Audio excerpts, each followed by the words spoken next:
When you picture the greatest pirate in history, you probably picture a man, maybe a weathered face, a tricorn hat, a ship.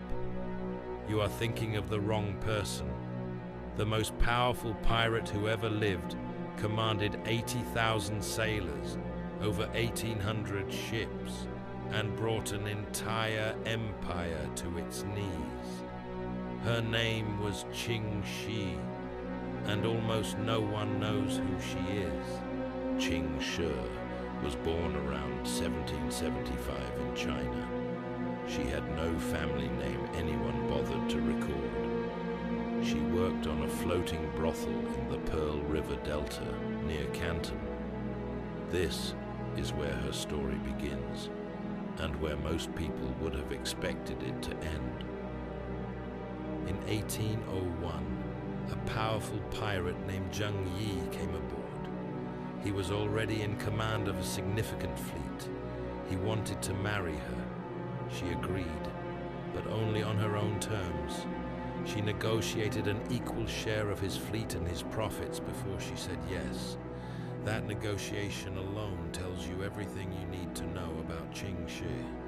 6 years after the wedding, Zheng Yi died in a typhoon. Most people would have expected the fleet to fall apart. Instead, Ching Shih took over. Not quietly, not gradually.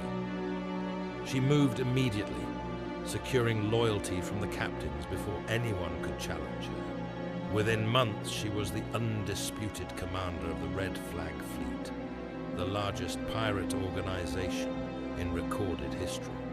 But here is what made her different from every other pirate you have ever heard of. She had rules, strict ones. Every ship in her fleet operated under a code she wrote herself. Desertion meant your ears were cut off. Stealing from villages that had already paid tribute was punishable by death. Any sailor who assaulted a captive woman faced execution. This was not kindness, it was strategy. The code made her fleet disciplined, loyal, and feared in a way that chaos never could. At the height of her power, Ching Shih controlled the South China Sea. Not portions of it, all of it. She taxed coastal villages. She regulated trade routes. She collected tribute from merchants who wanted safe passage. The Chinese Imperial Navy sent fleet after fleet to stop her. She defeated every single one. The Portuguese Navy tried. She defeated them too. At one point, the Chinese government was so desperate, they offered her pirates amnesty, just to get them to stop. She turned it down. Eventually, in 1810, she did negotiate a deal with the Chinese government. But this time, she set the terms. Her sailors kept their ships. They kept their loot. Most were absorbed into the imperial military with rank. She personally retired with her fortune intact. No prison, no execution, no surrender. She simply decided she was done.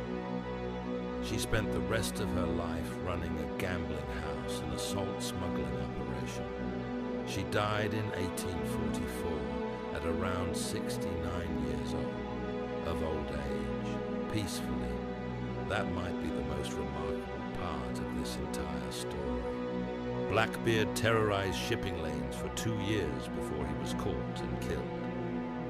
Ching Shih ran the largest maritime criminal empire in human history for nearly a decade. Then she retired on her own terms. History remembers the men with the hats. It forgot the woman who won, until now.